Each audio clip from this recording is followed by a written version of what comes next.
Patrick asked me to do an adult formation hour, and I thought, how could I form any adults? I don't know anything about adulthood. I'm still a child. What I'm going to talk about today is broken beauty and trying to connect the dots between the art-making process and theological reflection. And there are some surprises in this. And I'm going to start in a moment with my favorite theologian, and I know he's not always welcome here, but you'll see in a minute who that is.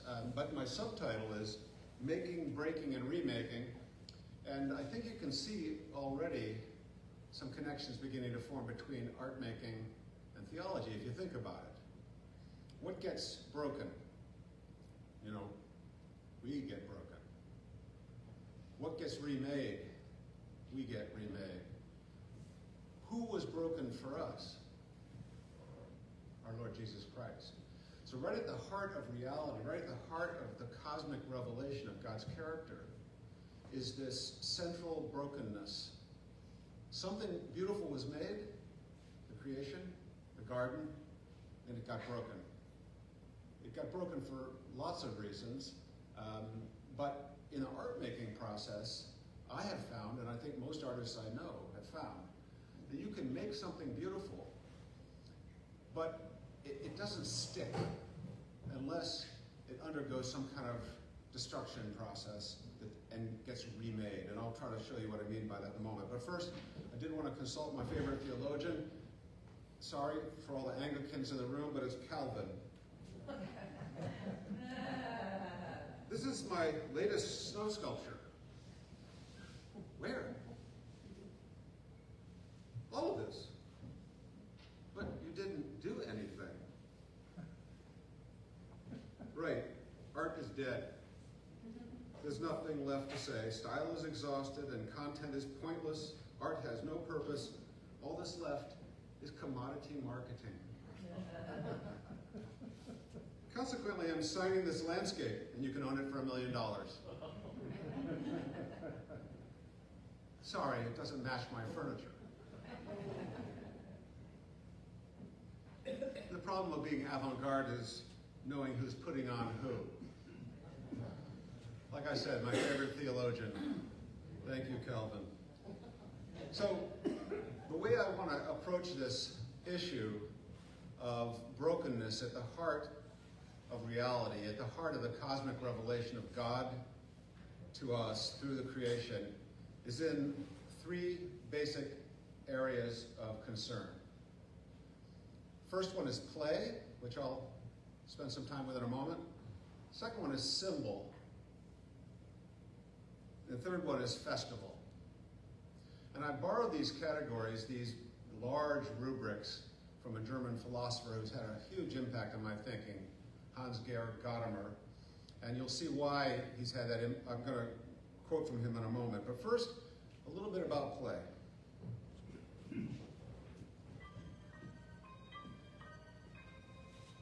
When he's asleep, his brain goes off automatically. Oh, well, which buttons are which, though? Oh. Can you tell me which ones? This one is his mouth that makes his brain turn on. Okay. But what about the other buttons? Oh, this one has a radio that goes through him out into the world so I can hear him wherever I go. Oh. With Mama in the car. Oh, even if he's back here? Uh-huh. That's great. Can you tell me what any of the other buttons are? This one is a button that turns on the spotlight. Oh, okay. And what does he need the spotlight for? To see if Mama's coming home in the dark. I added it. Oh, okay, that makes sense. Yeah, you gotta keep track of your mother, right? Yeah. So if she comes up the driveway, robot top, teapot, because I press this button and this button. This button controls to this one and to this one, so I can hear, he can hear.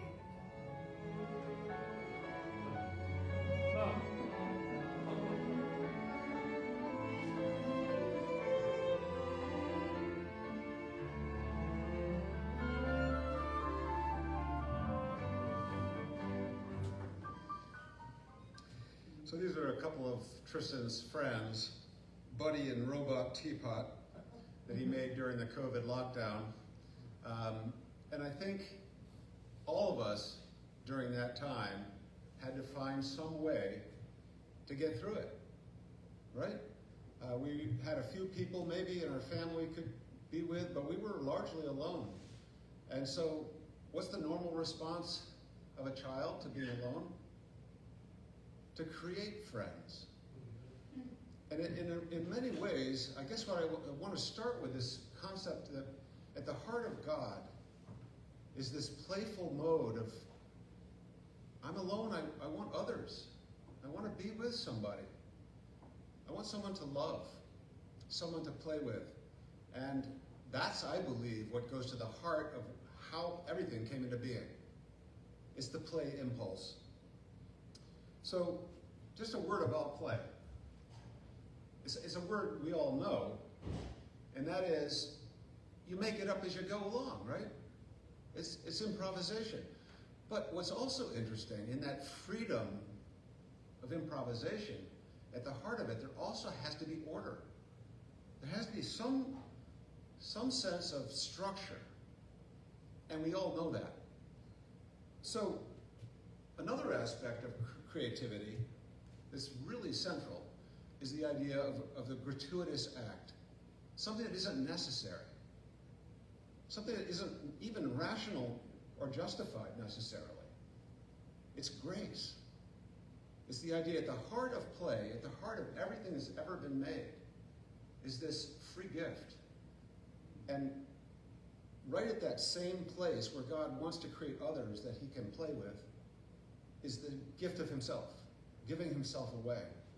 That's what grace is from my point of view as an artist. And I think every artist, every poet, every composer, every dancer, all of us want to give ourselves away. But it has to be a free gift. Because you can't pay for a person. So there's a basic conflict for us artists, and that is we have to sell our wares. We're also tradesmen. We have to make stuff and sell it. But what we really want to do is give it away, and we want circumstances under which we can give ourselves away.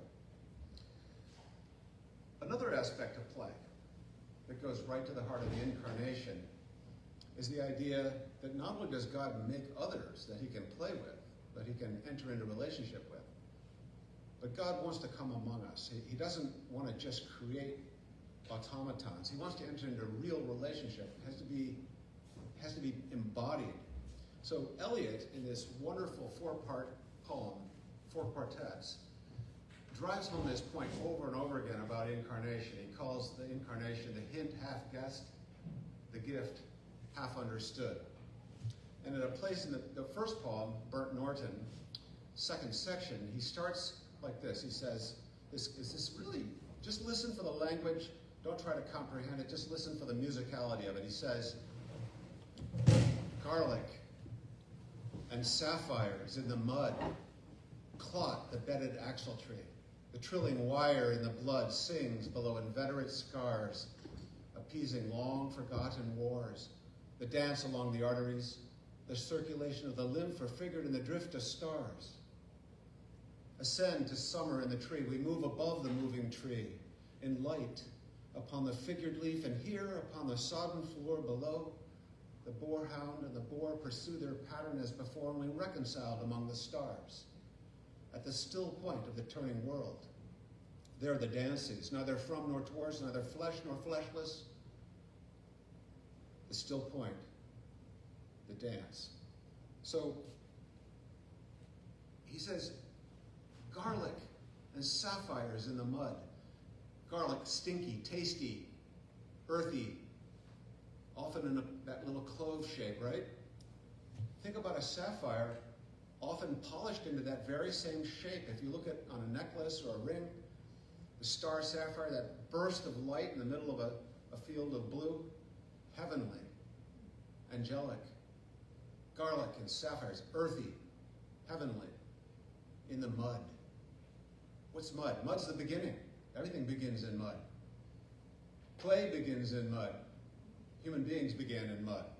God breathed into the mud, made human beings. the dance along the arteries, the circulation of the lymph are figured in the drift of stars. He's saying,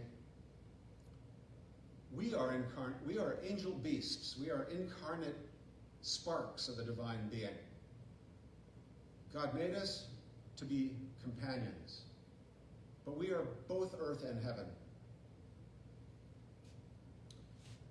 So the second thing I want to talk about, so I was talking there, broad strokes, about play being at the heart of reality, the heart of God's way, and also the heart of the art-making process.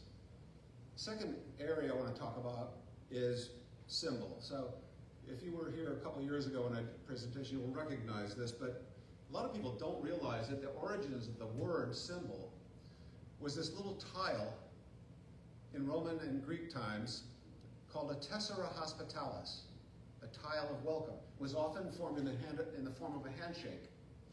And what you would do with this little tile, about the size of your thumb, is when a stranger or someone you didn't really know well was to come to your home for a dinner, for a meal, before they would cross a threshold of your doorway, you would break this tile in half and give half to the other person coming across that threshold. And you would say something like, henceforth, you and anyone with whom you share this piece of tile is welcome in my dwelling. Only the two pieces must be fitted together. It was like a password. But it was an act of welcome. The tessera hospitalis, a tile of welcome. That's what a symbol was, a symbolon. The Greek word symbolon literally was a thing, a little tile. So right there, just to stop for a second, think about this for a second. Something has to get broken for there to be meaning shared, a meal shared, some sense of hospitality. So think about that in terms of the artistic act. Something needs to get broken. Well, it might be something like a mineral that needs to be pulverized to be turned into a pigment, paint. It might be a piece of wood. It might be, but something has to break in the process for there to be the making that will make meaning with someone else. Here's the other aspect of it, though. The work of art is nothing without the viewer. So it has to be the other who shares the other piece that's put together to make that completion, for the symbol to be complete, for meaning to be shared. You can't have meaning by yourself. That's the literal meaning of the word idiocy, by the way, is you have your own private meaning. So the only way to have genuine meaning is for there to be this act of hospitality, this act of welcome. The symbol, hold on, got ahead of myself here. The symbol is another fragment that has always been sought in order to complete and make whole our own fragmentary life. The meaning of art, in this sense, does not seem to me to need to be tied to special social conditions, as was the meaning given to art in later bourgeois religion of culture. The experience of the beautiful in art is the invocation of a potentially whole and holy order of things, wherever it may be found. Gadamer is saying, essentially, that for there to be meaning, for there to be artistic encounter, there has to be this act of welcome. And we have fragmentary lives. We're incomplete. How do we get completed? We get completed in community. We get completed in shared meanings, in the sharing of the symbol. So I've talked a little bit about the broken symbol, the idea of the kind of password that says, you're welcome in my house, and anyone who shares this piece, as long as the two pieces are fitted together. I've also touched on a little bit about embodiment, about incarnation. You know, Eliot's The Incarnation is a hint half guessed, the gift half understood. There's that half again, that sense of incompleteness. George Steiner is another influential thinker that's formed my own thinking about what I do as an artist and as someone who's thinking theologically. And in this book, Real Presences, he elaborates a full third of the book is devoted to this concept of courtesia. Again, he says, where freedoms meet, where the integral liberty of donation or withholding in the work of art encounters our own liberty of reception or refusal, Courtesia, what I have called tact of heart, is of the essence. There would be no history as we know it, no religion, no metaphysics or aesthetics as we have lived them without an initial act of trust, of confiding, more fundamental, more axiomatic by far than any social contract. Well, it's a pretty pithy statement here, but what Steiner is saying is we have no human community without this act of courtesy, this act of welcome. It goes to the heart, not just of artistic meaning making, but any kind of meaning, any kind of language. He gives this list. He says there would be no history, no religion, no metaphysics or aesthetics as we have lived them without an initial act of trust. So essentially, this hospitality, this artistic hospitality, this breaking and welcoming, is really forming a bond of trust. And doesn't that go to the heart of community? For us as thinking Christians, what we want more than anything is to build an environment that's safe, where people feel like they can come across the threshold into our place of safety and feel welcomed so we can share a meal. And ultimately, the one who has broken the tile and welcomed us is Christ, who said, "This is my body, broken for you. Come to my table, eat with me." So the ultimate act of hospitality at the heart of the cosmic revelation of God is a meal, our Eucharistic meal. But the thing being broken there is Christ himself. He is the symbol. He's the living symbol that connects us. We who have fallen into mistrust, we who have become inhospitable, we who have, through our own self-centeredness, refused. As Steiner says, you can refuse the work of art, you can refuse the poem, you can refuse to enter into a relationship, you can refuse the guest. You can live in, well, I said it, your own private world, your own private meaning. You can be an idiot.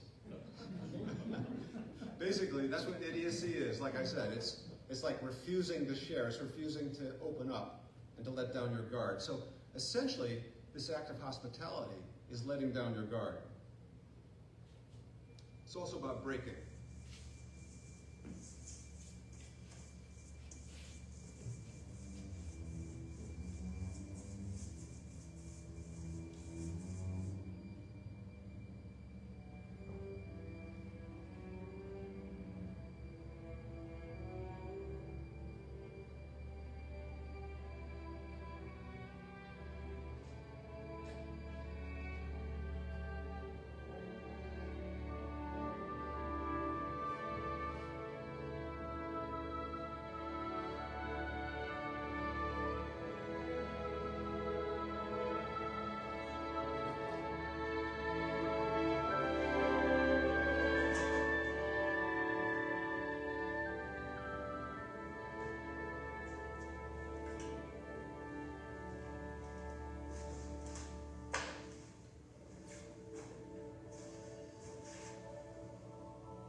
I begin a project with drawings, many, many layers.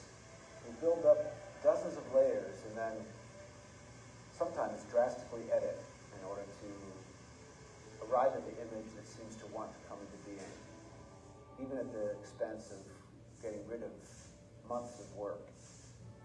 Then I'll cut through wet paint to underlayers to try to reveal palimpsests of what was there before. I can be pretty brutal, almost unmaking the very thing I've been making.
So as you can see, there was some massive breaking and cutting and reshaping that had to take place there, because I'd done this entire project, which was about 12 feet tall and about 14 or 15 feet wide.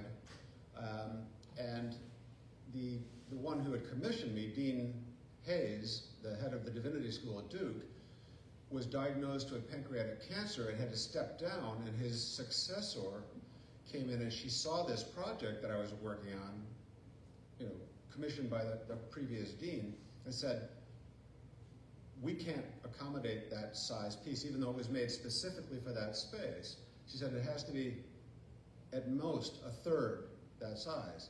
And I think she was also, she didn't say so, but I could tell she was a bit freaked out by the painting itself.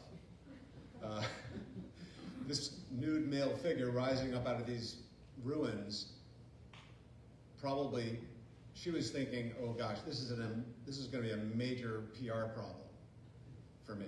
I don't want to deal with it. And she said to me on the phone, she was very apologetic. She said, you know, Bruce, I'm very sorry. The commission is the same. You're going to get paid the same amount. She said, I really liked your quartets paintings with the tree imagery at the center. And she said, what about doing something that relates to the resurrection, but maybe less direct? And I said, I'll call you back tomorrow. So I slept on it, and I felt, you know what, I can do this. I can salvage from this project something that will be fitting and will be right. So this is what I came up with, and I called it Riven Tree. Well, it's because the whole thing was riven, the whole thing was cut, right? But I also incorporated some of the elements of four quartets. So the predella, the lower panel, is, you can see the skull of Golgotha, or symbol of death, obviously, kind of universal symbol of death. And there I've situated it at the roots. Kind of the beginning of our story is the beginning of how things went wrong. Something broke significantly at the beginning, where Adam and Eve broke faith. They broke trust. And so something had to be done. The element there is earth. Okay, in the middle panels, the second and third panel, is, for me, the time of a different kind of tree, the cross, kind of horizontally placed in time. It's a time between times. The cross as a tree, the element here is fire and water. The topmost panel, panel 4, is time future. The grid transfigured in gold. The tree is a sprout coming out of the stump, as it were, as prophesied in Isaiah, that the stump of Jesse will put forth a shoot. And then finally, the central panel is a separate panel, a strip of gold, almost like the sap rising up in this riven tree. The tree is both cut by that strip of gold, but it also becomes the source of a kind of uprush of life. And of course, gold in traditional iconography is a symbol of heavens, the presence of God. So this was a redemption story. So the dean, the original dean, Dean Hayes, had commissioned me to do a resurrection painting. He had seen all of my other religious paintings and said, you know, Bruce, you've done Christ on the cross, you've done all these other sorts of images, but I've never seen anything of yours that was a resurrection. I said, well, that's because I've never seen one. And he said, well, I'm going to challenge you. He said, I want you to paint the resurrection for us here at Duke University. And that's what I came up with, was that figure rising out of the ruins, but that had to be broken for this to be born. And I think this is the right piece, and I'm going to read a poem here to go with it by my friend Christian Wyman. God goes belonging to every riven thing he's made, sing his being simply by being the thing it is. Stone and tree and sky, man who sees and sings and wonders why God goes. Belonging to every riven thing he's made means a storm of peace. Think of the atoms inside the stone. Think of the man who sits alone trying to will himself into a stillness where God goes belonging. To every riven thing he's made, there is given one shade, shaped exactly to the thing itself. Under the tree, a darker tree. Under the man, the only man to see. God goes belonging to every riven thing he's made. things that bring him near, made the mind that makes him go. A part of what man knows, apart from what man knows, God goes, belonging to every riven thing he's made. Here's the final in situ shot of the painting. And my last rubric that I'd like to briefly touch on, so I've talked about play, I've talked about the symbol, the broken symbol, and now I'd like to talk about festival. And in Gadamer's rubric of festival, there is the idea that the work of art, the poem, the musical performance, is always a welcome to everyone. So everyone's included. There's no one excluded from the festival. Anyone can come. There are people who won't come, but ultimately, the ultimate reality is everyone is welcome. Everyone is asked to come. The last book I'd like to reference is a little-known work by C.S. Lewis called An Experiment in Criticism. And in this book, Lewis elaborates his idea. It's very similar to Gadamer and very similar to Steiner, is the idea that to receive what a work of literature is mostly about reading. He says there are two types of readers. A reader who comes to the text with her expectations and her demands and her standards, and if they aren't met, she or he is not happy with the work. There's another kind of reader, according to Lewis, who comes to the text open, willing to be changed, willing to possibly even be harmed by what she reads. Unguarded, open, and willing to act in a form of submission to the text. And Lewis makes it, the whole book is really about this act of submission. That without that elemental trust, you actually don't receive what's in the story or in the poem or in the painting. You can't actually encounter the work of art, the poem, or the story unless you're unguarded. And that's the whole heart of the festival. That's the idea. You come, you let down your guard, and you celebrate. There's another poem by Eliot, The Hollow Men, and the end of the poem is this. He says, "This is how the world ends. This is how the world ends. This is how the world ends, not in a bang, but in a whimper." But that was the pre-conversion Eliot. And Four Quartets is an answer to that poem, and also to The Wasteland, poem for which Eliot is most famous. But Eliot would say, this is how the world ends. Now he would say, not in a bang, nor in a whimper, but in a wedding feast, in a festival. Main character in Dostoevsky's book, interestingly called The Idiot, is Prince Mishkin. He's a Christ figure in this story. I highly recommend it. If you haven't read Dostoevsky's The Idiot, please read it at some point. The central character, Prince Mishkin, says this thing which echoes, "Beauty will save the world. But for there to be beauty, there has to be play. There has to be something broken, some shared meaning, and there has to be a welcome to everyone." Thank you.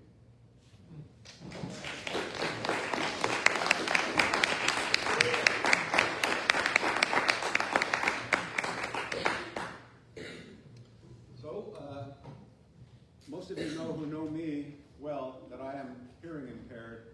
I almost can hear nothing in a room like this. So I have my right-hand man here to take any questions. He's going to get on my right, my left, the other right, and whisper in my ear what you ask if anyone has a question or a comment. So I said a lot there. It's a lot to take in. Take a minute if there's anything that you'd like to talk about. This guy here is going to help us out. So. Yeah, thank you. What happened to the rest of the pieces? That's what I would say.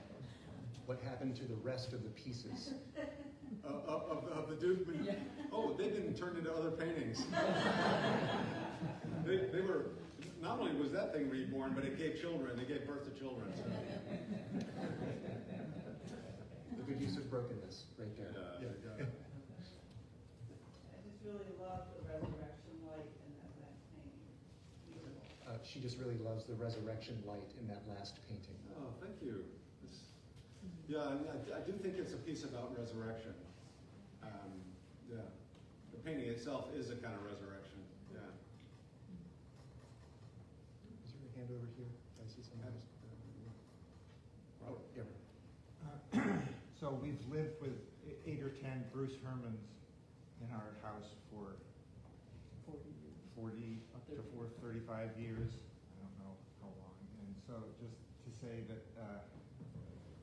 when you live with paintings for that long, you experience them differently than when you go into a museum or see your work in a chapel or whatever. We're part of they live in our house. And I hate to say that they convey yourself to us. I heard that, Robert. And that's what. Let me repeat that for everyone who didn't hear that as best I could. So Robert's making a comment about living with 8 to 10 Bruce Herman paintings in the Hamlin household for the past 35, 40 years even, and how living with paintings is a much different experience than going to see them in a museum or in a church or what have you, but that those paintings have communicated Bruce's self to the Hamlins. Is that Good job. accurate? Yeah, okay. Kind of got lost in those. I don't have 8 to 10 Hermans, but I'll resonate with that as well. We have a couple Hermans in our household as well. And I assume that when you're painting, creating art, you're trying to convey something besides yourself. I was trying to convey some other truth or beauty, but I have to say that that's what I look for and get from art is the artists themselves. Yeah, I can see. Well, what I would say to that is I think all the work that we do, whether it's art or plumbing or carpentry or housework or cooking, anything we do is going to be inflected with who we are. We can't help it. That's how human beings behave. We get into what we do. And I think that the point that I was trying to make about God's self-giving, self-donation, that was the heart, that was the motive behind the entire creation, was to give himself away. And I think that that's inevitable in the work of the artist. It's not so much that self-expression is the purpose of art, it's just an outcome of art. Does that make sense? Yeah. Other questions? Comments? Yeah. It was wonderful to see the process. Often viewing in the museum, we don't see the process, but to see it there was very moving for me.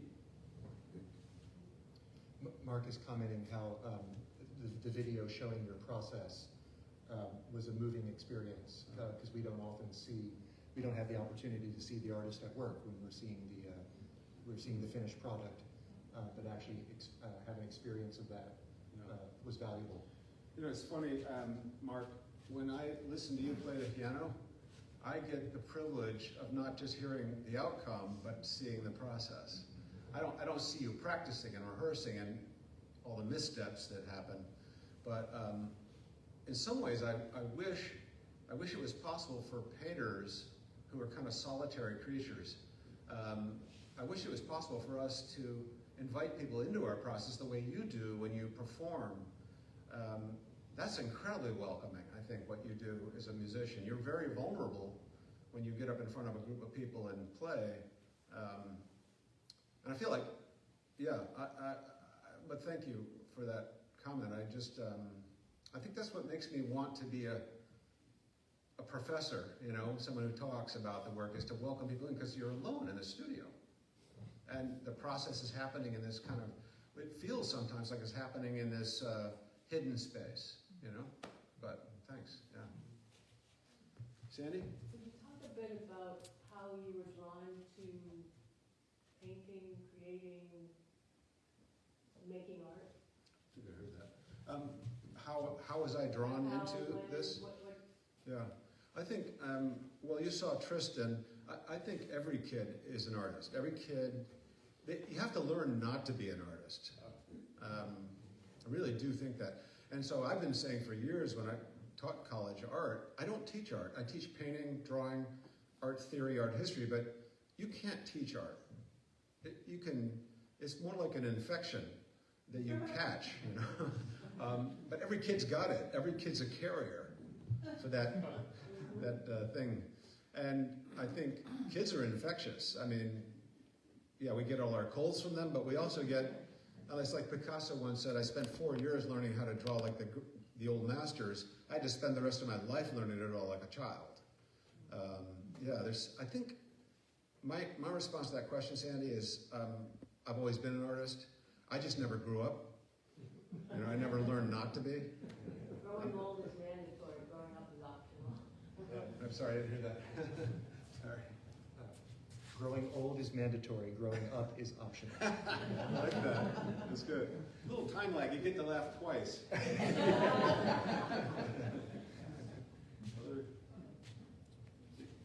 So I've been infected by Bruce Herman's work as a dear friend. I can hear this guy for some reason. For many years.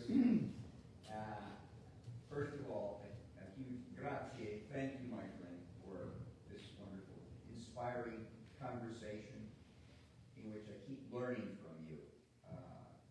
I do have a question that this commission was 2016, am I correct? Yeah. And was completed by what year? When did you finish the painting? What was that? When did you finish the painting? When did it finish? Yeah, it was, I worked on it I started it before I did my residency there at Duke in March of 2016. I started in the winter. I took some of the panels in partial completion down with me to Duke, and then worked on it there, and then ended up bringing them back with me because I still wasn't done. You know, the thing about musicians, you guys get to show up and you carry your instrument on your back. Of course, you don't. But we just have all this stuff, you know. I had to load up a van with my equipment and all this stuff to go down there and work on it. I think it was finally done summer of 2016. Yeah. Yeah. So my question is, what came after that? What were some of from the detritus of that was left from the alterations, and other work? What inspired new work from this work? Yeah, good question. Well, it gets back to what Patty was asking, what happened to those other pieces? As Meg knows, I'm constantly recycling works that sort of didn't quite come into being, or they have some interesting layers that I can capitalize on, but you saw me painting over top of whole areas in that large central panel. I find that out of those destructions, those multiple destructions, came a lot of life. It's almost like, it's maybe too clever by half, but it's almost like the way things rot and become fertilizer for new things to come up out of the ground. Those little deaths that happen in the artistic process become this kind of fertile ground out of which a whole bunch of new stuff comes. I think what's come interestingly out of that process, that particular project, was a new body of work that all started out abstract, completely abstract, but then became all those portraits in the Ordinary Saints paintings. And I hadn't done naturalistic or particularized kind of portraits for years at that point. I don't think I'd done any since I was in art school until that. So maybe it was, who knows, maybe it was a bit of a reaction to that process. I don't know. I think a psychologist could probably examine me and figure it out. I don't think I can. Any other questions? I have a question. Yeah. In the first part of your presentation, you talked about God's desire to play, and what I wondered though is it sounded a little bit like we have a lonely God who desires company. And I guess I wanted to ask a Trinitarian question in that, at least my understanding of that there is no lack in God because of the Trinity. There's a perfect, there is no loneliness, there is no lack, but instead what spills out of the abundance. And so could you reflect maybe a little bit about that? Thank you. Yeah. Thanks, Patrick. Yeah, the thing that inspires me most about our faith is the Trinity. It is the idea that within God there is community, and that gets bodied forth to be echoed in our own community. And I think the loneliness factor is more the human side of the equation. And I think that loneliness probably, here's a guess, that loneliness probably begins in that breaking of trust in the garden that then necessitated another kind of sacrifice in the fullness of time. I mean, Adam tried to cover up. Well, he blame shifted first. He said, "It's the woman you gave me that caused me to do this." And then he goes to the woman. Well, she says, "Well, it was that snake," and then they try to cover up. God ultimately had to cover them, and the way he covered them was by sacrificing an animal. He made them skins. I think that's a terrible tragedy at the beginning of our story, is that someone had to die. And it was an adumbration, I think, of the ultimate covering for sin, which is the death of God's own Son, the Son whom he loves, his only Son. So there is a deep mystery there, that in the fullness of God, there is completion, but then a kind of, maybe the creative impulse is more the abundance than it is any sense of loneliness. I have to think about that some more. I appreciate you asking that. That's a really deep question. Nick? Yeah. So he did give Adam a wife so he wouldn't be lonely. Yeah. So there was some understanding that we were not to be solo creatures. Got part of that. Adam was given a wife to not be lonely, so that points to the idea that we're not meant to be on our own, not meant to be solo creatures. Well said, yeah. And the thing that's so another tragedy at the beginning of our story is that the woman that God brought into being to be his companion, he rejected her by in a sense accusing her and then accusing God. And that accusatory posture, we know that the name Satan means accuser. That's when the snake got into the equation, was in that act of accusation. We by accusing one another and accusing God, we take sides with the other rebel who has been accusing God from the beginning, saying, it's your problem. You created all these problems. And by the way, the main problem is human beings. But Christ has proven him wrong. It remains to be seen, obviously, as it plays out in our lives, how that accusatory posture gets replaced by a gracious posture of forgiveness and the redemption that comes, that rebuilding that come out of that broken relationship, that broken trust. Bruce? Well, isn't it that we're not all designed to be just like a whole bunch of,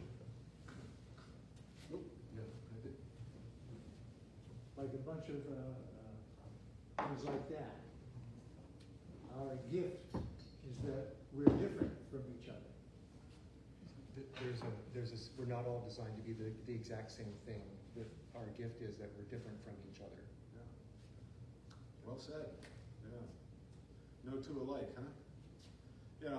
By the way, a little fun thing I discovered in going back to painting portraits is that every face, if you study human faces closely, they're absolutely unique. There's not even much of a resemblance between us, even though we can tell people in families maybe a little more similar to each other than we are to the rest. But identical twins are far from identical if you look closely. They're just a little closer, a little more similar to one another than we are. Yes, 2 eyes, a nose, a mouth, and 2 ears, generally speaking. But like Bruce said, no two alike. What an amazing reality. I wonder where that goes with the Trinitarian. I mean, is there a family resemblance?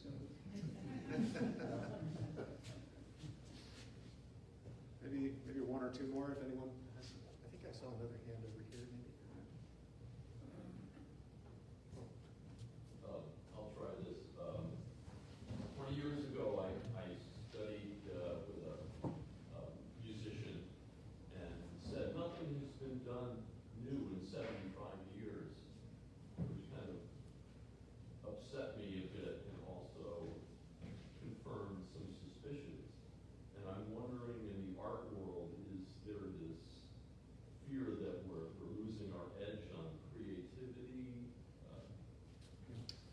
So Mark studied with a teacher for about 20 years who commented there's been nothing new done in music for 75 years.